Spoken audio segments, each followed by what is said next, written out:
Assalamualaikum warahmatullahi wabarakatuh. Pada kesempatan kali ini, kami dari kelompok 1 ingin mempresentasikan hasil dari proyek kami, yaitu dengan judul Perancangan Sistem CRM berbasis web untuk optimalisasi manajemen pelanggan dan otomatisasi penjualan di supermarket Hawaii. Yang beranggotakan, yang pertama di sini ada Nur Aziza, yang kedua di sini ada Afisya Angelina, dan yang ketiga saya sendiri, yaitu Fadlan Hamdi. Selanjutnya untuk bagian latar belakang, di era digital, pelanggan menginginkan layanan yang cepat, mudah, dan personal. Untuk menghadapi persaingan, perusahaan perlu membangun hubungan yang kuat dengan pelanggan melalui strategi seperti Customer Relationship Management atau disingkat CRM. Hawaii Swalayan sebagai supermarket lokal di Pekanbaru memiliki banyak pelanggan, namun masih mengandalkan sistem manual tanpa dukungan teknologi yang memadai. Selanjutnya, masalah tujuan dan manfaat. Di bagian masalah Hawaii Swalayan belum memiliki sistem pencatatan data pelanggan. Masalah tujuan dan manfaat. Di bagian masalah, Hawaii Swalayan belum memiliki sistem pencatatan data pelanggan, tidak menyediakan program loyalitas yang terstruktur, dan belum memanfaatkan teknologi dalam transaksi dan manajemen stok. Hal ini menghambat peningkatan loyalitas pelanggan dan efisiensi. Tujuan proyek ini bertujuan membangun sistem CRM berbasis web untuk meningkatkan layanan dan loyalitas pelanggan Hawaii Swalayan. Fokusnya pada digitalisasi. Proyek ini akan efisiensi layanan, memperkuat loyalitas pelanggan, dan mempermudah pengolahan data serta promosi dengan sistem CRM berbasis web.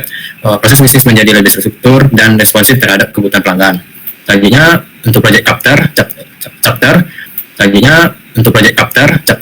bagian general information, judul sistem perencanaan sistem CRM berbasis web untuk optimalisasi manajemen pelanggan dan otomatisasi penjualan di supermarket Hawaii.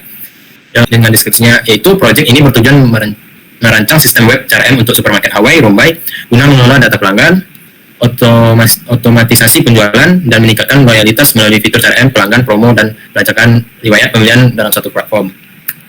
Selanjutnya, proyek objektif. Yang pertama di sini meningkatkan efisiensi pengolahan data pelanggan secara terpusat. Yang kedua, mengintegrasikan fitur-fitur utama seperti manajemen pelanggan, promo, dan histori pembelian. Yang ketiga, mendukung strategi pemasaran yang lebih. Selanjutnya untuk subscription-nya, yang pertama di sini data pelanggan yang sudah ada dapat diintegrasi ke dalam sistem baru. Yang kedua, penggunaan internal akan mendapatkan pelatihan penggunaan sistem. Yang ketiga, manajemen mendukung penuh pengembangan dan implementasi proyek.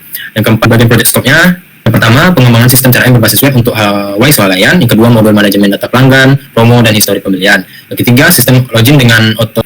Dan untuk listnya, di sini ada 3. Yang pertama, integrasi dengan sistem kasir pihak ketiga yang sudah ada. Yang kedua, pengembangan aplikasi mobile, Android atau iOS. Yang ketiga, otomatisasi lanjutan berbasis AI atau analitik prediktif.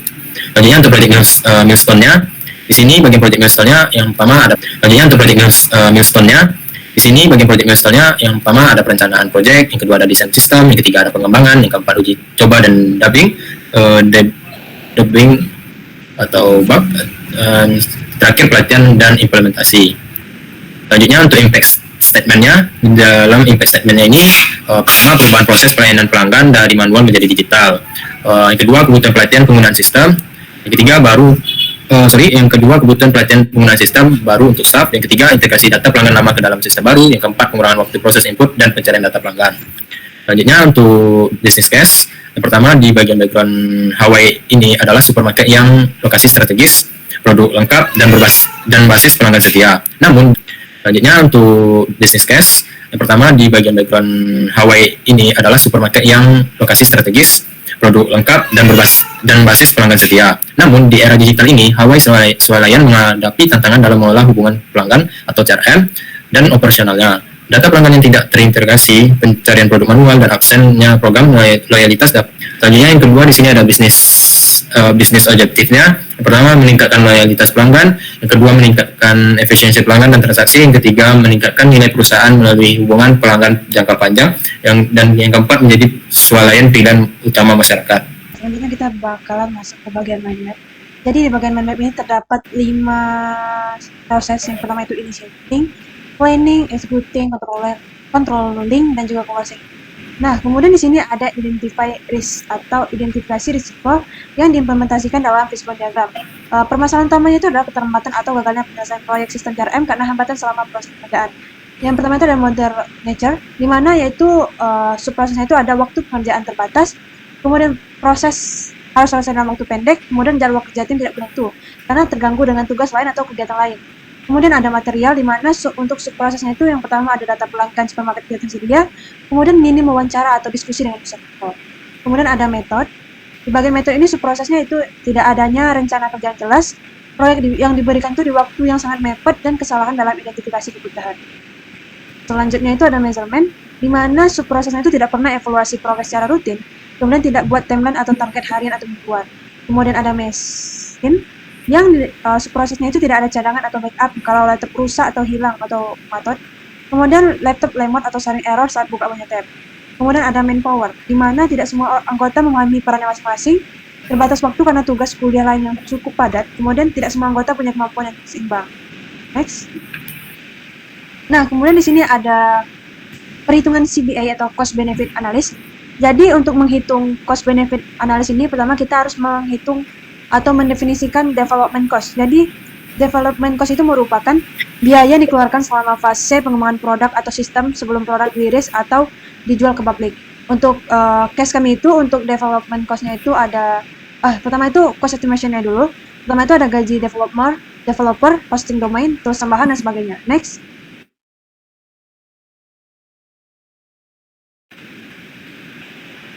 Nah, kemudian ada bagian benefit estimation. Jadi ini merupakan estimasi biaya awal. Yang pertama itu ada peningkatan loyalitas, efisiensi pencatatan, otomatisasi promosi, dan sebagainya. Kemudian ada variable assumption, di mana itu merupakan untuk menghitung perkiraan atau manfaat keuntungan yang diperoleh dari proyek atau produk. Bisa dari diskon, sensitivity. Nah, kemudian ada bagian benefit estimation. Jadi ini merupakan estimasi biaya awal. Yang pertama itu ada peningkatan loyalitas, efisiensi pencatatan, otomatisasi promosi, dan sebagainya. Kemudian ada variable assumption, di mana itu merupakan untuk menghitung perkiraan atau manfaat keuntungan yang diperoleh dari proyek atau produk.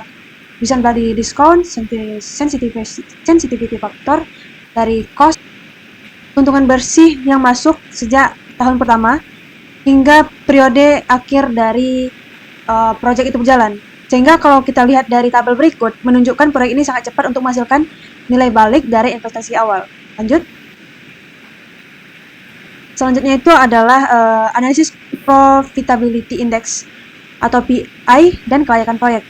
Dari hasil tabel itu dapat dilihat profitability index itu sebesar 71,30, yang berarti setiap Rp1 investasinya itu menghasil 71,30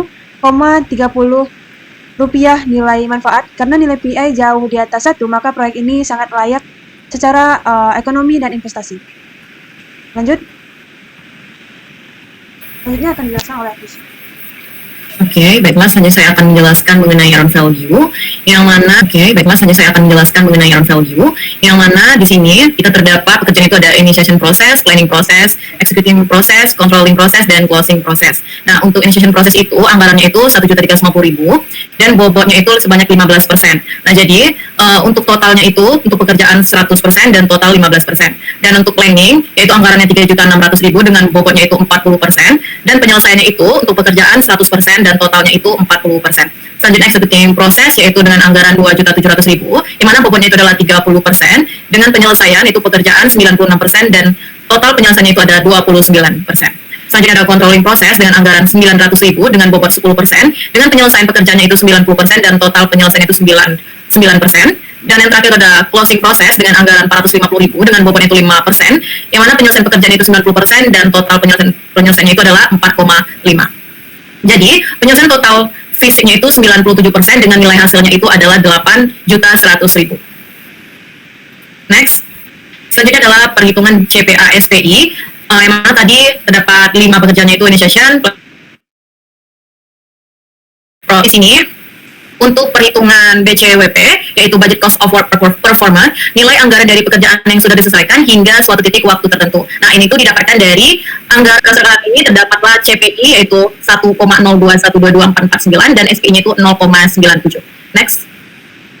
Selanjutnya sini ada project plan, yang mana seperti tahapan sebelumnya itu terdapat 5 perencanaan, initiation process, planning, execution, controlling, dan closing. Nah, jadi untuk total semua biaya yang dikeluarkan itu adalah 9 juta. Dengan bobotnya itu 100%. Kemudian project plan dengan kumulatif rencana di sini setelah kita melakukan perhitungan, yang mana untuk minggu pertama itu 0,15, minggu kedua untuk planning process itu 0,08, minggu ketiga 0,32, untuk execution process di minggu ketiga 0,09, di minggu keempat 0,09, di minggu kelima 0,09, dan di minggu keenam itu 0,03. Kemudian controlling process di minggu keenam didapatkan 0,03, di minggu ketujuh didapatkan 0,07, dan closing process di minggu ketujuh didapatkan 0,045, dan di minggu ke-8 didapatkan 0,005. Dan inilah hasil dari kumulatif rencana, yang mana minggu pertama hasilnya adalah 0,15, minggu kedua 0,23, minggu ketiga 0,64, minggu keempat 0,73, di minggu kelima 0,82, di minggu keenam 0,88, di minggu ketujuh 1, di minggu ke-8 1. Next. Selanjutnya untuk proyek aktualnya, maka didapatkan totalnya itu 9 juta dan bobotnya itu adalah 100%. Nah, untuk proyek aktualnya, ini sudah terlihat dari minggu pertama, minggu kedua, minggu ketiga, minggu keempat, minggu kelima, minggu keenam, dan minggu ketujuh, dan juga minggu ke-8 dari proses perencanaan, baik initiation proses, planning proses, execution proses, controlling proses, dan closing proses. Maka didapatkanlah untuk kumulatif realisasinya itu 0,12 untuk minggu pertama, 0,23 untuk minggu kedua, 0,61 di minggu ketiga, 0,70 di minggu keempat, 0,82 di minggu kelima, 0,89 di minggu keenam, dan 0,99 di minggu ketujuh, dan yang terakhir itu minggu ke-8 itu 1. Next. Oke, maka didapatkanlah grafiknya itu berdasarkan kurva S yang ditampilkan, terlihat bahwa pelaksanaan proyek Hawaii Swalayan mengalami sedikit keterlambatan pada tahap awal, di mana nilai realisasi berada di bawah nilai rencana. Namun, memasuki pertengahan proyek, performa mulai membaik meskipun realisasi masih sedikit tertinggal dari target. Pada tahap akhir, realisasi terus meningkat dan berhasil mengejar ketinggalan hingga akhirnya sejajar dengan rencana. Hal ini menunjukkan bahwa meskipun terdapat deviasi kecil selama pelaksanaan, proyek secara keseluruhan dapat diselesaikan dengan baik dan mendekati target yang telah ditetapkan. Next. Selanjutnya masuk ke bagian penjadwalan aktivitas proyek, di mana bagian ini menyajikan detail penjadwalan aktivitas proyek termasuk durasi, tanggal mulai, dan tanggal selesai, ketergantungan antar tugas seperti predecessor, serta penugasan sumber daya atau resource name yang terlibat dalam setiap aktivitas. Penjadwalan ini dirancang untuk memastikan setiap tahapan berjalan secara terstruktur dan juga efisien. Next. Dari tabel penjadwalan tersebut menunjukkan alur kerja proyek secara detail dimulai dari proses inisiasi hingga penutupan dengan durasi total yaitu 32 hari. Penugasan sumber daya seperti project manager, business analyst, UI UX designer, dan web developer telah ditetapkan untuk memastikan setiap tugas memiliki penanggung jawab yang jelas dan dapat diselesaikan sesuai target waktu yang direncanakan. Next. Nah, selanjutnya kita masuk ke bagian report project. Nah, pertama kita bakalan melihat project overview, di mana untuk melihat proyek perancangan sistem CRM berbasis web untuk optimalisasi manajemen pelanggan dan otomatisasi penjualan pada Hawaii Swalayan telah mencapai tingkat penyelesaian sebesar 95%. Ini menandakan bahwa sebagian besar pekerjaan utama telah dilaksanakan dengan baik dan proyek sudah memasuki tahap akhir penyelesaian. Sementara itu terdapat beberapa tugas yang terlambat yang bagian late task, yaitu pembuatan halaman customer 90% selesai, keterlambatan hingga 12 hari, kemudian pembuatan halaman admin 90% selesai, keterlambatan 11 hari, dan melakukan pengujian sistem 90% selesai dengan keterlambatan 2 hari. Meskipun demikian, seluruh aktivitas yang tertunda tersebut sudah hampir rampung dengan tingkat penyelesaian di atas 90%. Hal ini menunjukkan bahwa keterlambatan bersifat minor dan masih batas toleransi waktu proyek. Selanjutnya ke bagian next. Di bagian research overview, di mana berdasarkan grafik dan tabel halaman research overview dapat disimpulkan bahwa sebagian besar sumber daya proyek telah menyelesaikan tugasnya secara signifikan dengan rata-rata penyelesaian kerja berada di atas 85%. Beberapa poin penting dari data tersebut adalah project manager, UI designer, dan business analyst menunjukkan penyelesaian tugas hampir sempurna dengan remaining work hanya tersisa 0 sampai 1,6 jam, yang menandakan bahwa sebagian besar tanggung jawab manajerial dan perencanaan telah diselesaikan.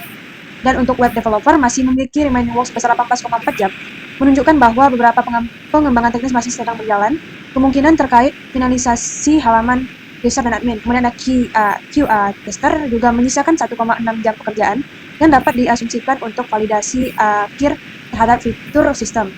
Dan sementara itu, untuk anggota tim seperti Nur Aziza, Hafizah Angelina, dan Fatah Alhamdi, masing-masing memiliki remaining work di atas 2 hingga 10 jam, yang kemungkinan besar berkaitan dengan proses dokumentasi sistem dan persiapan presentasi atau proyek. Secara keseluruhan, proyek berada di kondisi stabil dan hampir selesai, dengan sebagian besar pekerjaan utama telah dirampungkan. Fokus pada minggu terakhir proyek adalah menyelesaikan pekerjaan administratif, dokumentasi, serta penyerahan hasil akhir kepada stakeholder. Lanjut ke bagian research cost overview. Next. Belum? Nah, jadi berdasarkan grafik dan tabel pada bagian research cost overview dapat disimpulkan bahwa proyek belum mencatat biaya aktual maupun estimate biaya untuk masing-masing sumber daya atau research. Hal ini terlihat dari kolom actual cost dan standard rate yang masih menunjukkan nilai 0,0 rupiah, baik itu untuk sisi seperti project manager, UI UX designer, hingga anggota tim seperti Nur Aziza, Hafiz Angelina, dan juga Fatlan Alwafi. Next. Mungkin sekian presentasi akhir project manajemen proyek dari kelompok 1 dengan saya Nur Aziza dan rekan tim saya Hafiz Angelina dan Alhamdi. Apabila ada kesalahan, kami mohon maaf. Wabillahi taufiq wal hidayah. Wassalamualaikum warahmatullahi wabarakatuh. Warahmatullahi wabarakatuh.